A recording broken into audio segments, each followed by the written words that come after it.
This album, you say so many times, was different for you. It took you out of your comfort zone. How do you mean?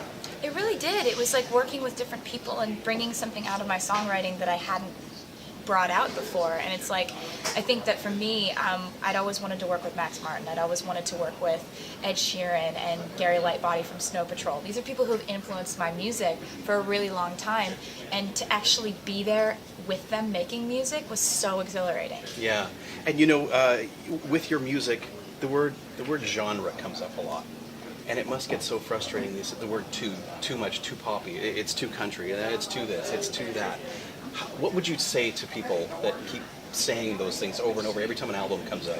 Well, I mean, I've been hearing that criticism for years, so it's like I would so much rather be called to something than have the criticism be her music is all starting to sound the same. Like, we take chances with it. We definitely explore the edges. I have so many different influences that come into play in this record, and I think that, at the end of the day, it makes it interesting. It makes it an interesting listen. Whether you think it's to something or not, it's a very eclectic record, and that's why I'm so proud of it. It's still music, and it's still your music, and it comes from your soul. And I know that when I was listening to it, I downloaded it as soon as it came out, and I was listening to it and going, wow, every song had something that made me stop in my tracks and turn and go, wow, that's different, that's new. Thank you. That's so sweet of you. Thank you for listening to it, and thank you for being so attentive and getting it when it came out.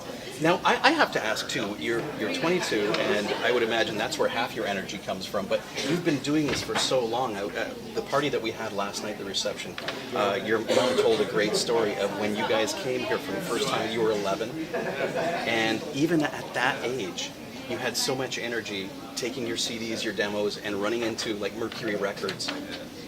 Where does that come from? I think for me, it just was a curiosity. Like, I don't think I ever expected that this could happen. So it was like, why not try? Why not run into that radio station or that record label and ask them if they'll listen to my music? And I think, having been an 11-year-old, you don't think twice about it. I just kind of was like, hey guys, I made a demo CD. Will you listen to it?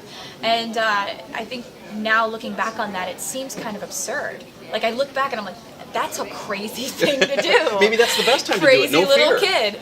But you know what? You look back and it's like, I guess as a kid I didn't have much fear about it because I didn't think there was much of a possibility it would actually happen. It all just seemed like a crazy little dream. And to have your parents' support too, that just must mean so much. My parents have been so supportive, and as soon as I started writing songs and playing guitar, they knew that was all I wanted to do. It was all I thought about. It was all I talked about, was telling stories and writing poetry and writing songs and performing them. And when they saw that and they identified that, they never once said, you have to wait till you're 18, or like, if you gotta do this yourself. Like, they were behind me the whole way. And now Red is on its way to selling easily 1 million copies in its first week.